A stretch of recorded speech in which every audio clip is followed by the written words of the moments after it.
Bagaimana Enma memaksa Zoro mengeluarkan haki lebih besar saat melawan King? Kita akan membedah mekanisme unik Enma yang memaksa Zoro mengeluarkan haki dalam jumlah masif, mengubah beban fisik menjadi senjata mematikan untuk menembus pertahanan ras Lunarian. Kisah ini terjadi di negeri Wano, sebuah negara terisolasi yang selama 2 dekade berada di bawah kendali Kaido dan Orochi. Wano dikenal sebagai pusat penempaan pedang terbaik di dunia, di mana para pengrajin menciptakan senjata dengan kualitas yang jauh melampaui standar global. Di sini, pedang bukan sekadar alat tempur, melainkan objek yang bisa memiliki karakteristik khusus, bahkan beberapa di antaranya dianggap memiliki kehendak sendiri.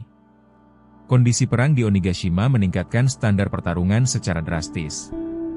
Para petarung tidak lagi menghadapi manusia biasa, melainkan makhluk dengan ketahanan fisik abnormal. Dalam lingkungan yang ekstrim ini, teknik pedang konvensional tidak lagi memadai. Para pendekar dipaksa mencari cara untuk meningkatkan daya hancur serangan mereka dalam waktu singkat agar bisa memberikan dampak nyata pada lawan yang memiliki kulit sekeras baja. Roronoa Zoro tiba di Wano dengan ambisi menjadi pendekar pedang terkuat, sebuah janji yang ia pegang teguh sejak masa kecilnya bersama Kuina di desa Shimotsuki. Zoro dikenal dengan disiplin tinggi dan loyalitas tanpa batas, seringkali mengambil beban fisik paling berat demi melindungi kru topi jerami. Namun, saat menghadapi musuh tingkat tinggi di Wano, ia menyadari bahwa teknik Santoryu dan penguasaan hakinya saat itu masih memiliki celah untuk ditembus. Zoro membawa Wado Ichimonji sebagai simbol janjinya, namun ia membutuhkan senjata yang mampu mengimbangi kekuatan monster di Onigashima. Disinilah ia mendapatkan Enma, pedang milik Kozuki Oden. Enma memiliki reputasi yang mengerikan di kalangan pendekar pedang Wano karena sifatnya yang tidak stabil. Berbeda dengan pedang pada umumnya, Enma memiliki kemampuan unik untuk memaksa penggunanya mengeluarkan haki dalam jumlah besar secara paksa, sebuah risiko yang bisa menguras stamina pengguna hingga pingsan jika tidak dikendalikan dengan benar.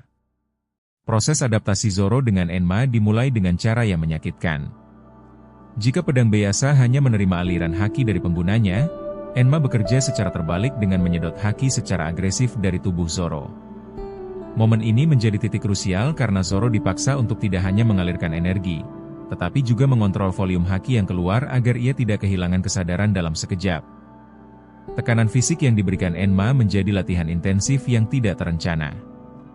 Zoro harus memiliki kemauan yang lebih kuat daripada tarikan energi pedang tersebut. Bagi Zoro, tantangan ini bukan sekadar hambatan, melainkan cara untuk memperluas kapasitas hakinya. Ia mulai memahami bahwa untuk menjinakkan Enma, ia harus mampu memproduksi haki dalam jumlah yang lebih besar daripada yang bisa disedot oleh pedang itu. Pertanyaannya adalah, apakah peningkatan kapasitas yang dipicu secara paksa ini cukup untuk melukai lawan dengan pertahanan absolut? Konflik mencapai titik kritis saat Zoro berhadapan dengan King, tangan kanan Kaido. King adalah anggota ras Lunarian yang memiliki kemampuan manipulasi api dan kulit yang sangat keras. Serangan Zoro yang biasanya mematikan ternyata hanya memberikan goresan kecil pada tubuh King.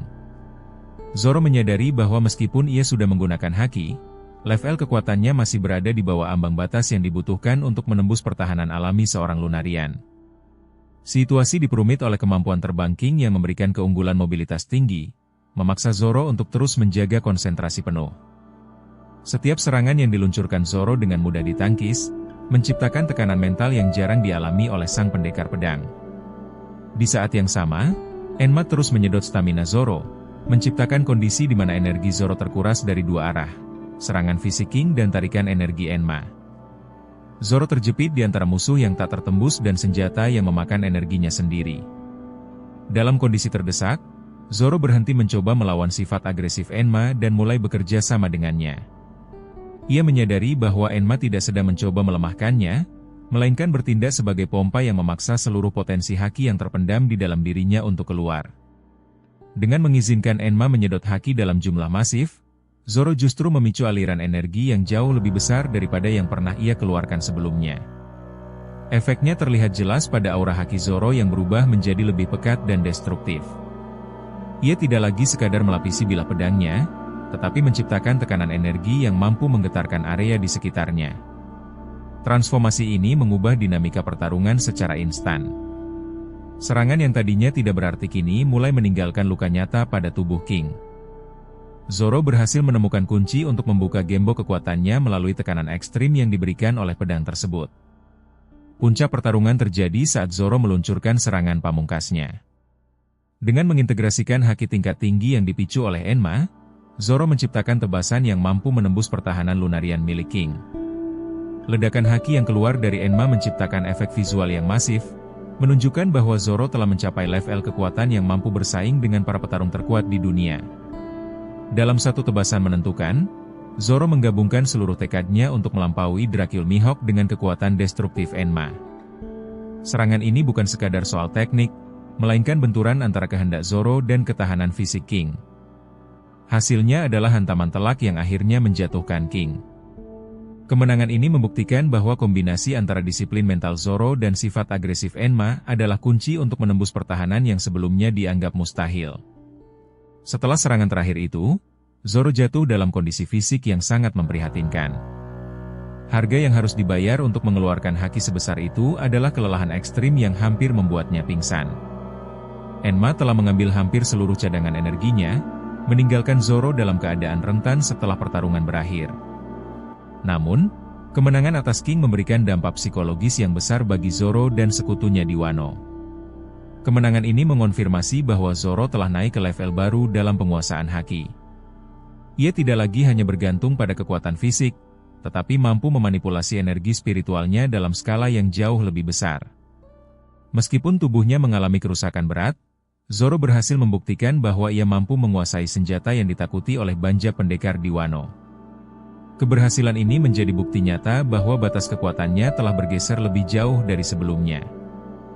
Kisah Zoro dan Enma menunjukkan bagaimana pertumbuhan seringkali lahir dari tekanan yang ekstrim.